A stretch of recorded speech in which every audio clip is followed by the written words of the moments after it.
நம்ம கேப்டன் அவர்கள் சமாதியில் பார்த்தீங்கன்னா டெய்லியும் பார்த்தீங்கன்னா இலவசமாக உணவு போடுறாங்கன்றது தமிழ்நாட்டில் எல்லாருமே தெரியும். ஆனால் வந்து அந்த உணவுக்கு அரிசி எப்படி வருதுன்றது நிறைய பேர் தெரிய மாட்டுது. அவங்க போய் கொடுக்குற அரிசி வச்சு தான் நம்ம வந்து அங்கே வந்து கேப்டன் சமாதியில் எல்லாரும் உணவு போடுறாங்க. அந்த வகையில் பார்த்தீங்கன்னா நீங்கள் பாண்டிச்சேரி சமூக விற்கணும்னு சொல்லிட்டு அவர் வந்து பார்த்தீங்கன்னா 3 டன் அரிசி வந்து கொடுத்துருக்காரு. இது வந்து பெரிய விஷயமா இருக்கும். பார்த்தீங்கன்னா பல ஆயிரம் பேர் சாப்பிட வேண்டிய உணவு அவரால் முடிஞ்சது. பார்த்தீங்கன்னா சமூக ஆர்வலராக இருக்காரு. பார்த்தீங்கன்னா 3 டன் அரிசி கொடுத்துருவோம். இந்த மாதிரி அனைவரும் முன் வர வேண்டும்.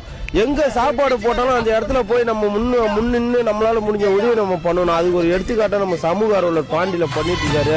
விக்கி என்கிற விக்னேஷ் அவர்களுக்கு வந்து நம்ம வந்து பெரிய ஒரு வாழ்த்துல தெரிவிச்சு அது மட்டும் நம்ம கமெண்ட்டை பதிவு பண்ணுங்க.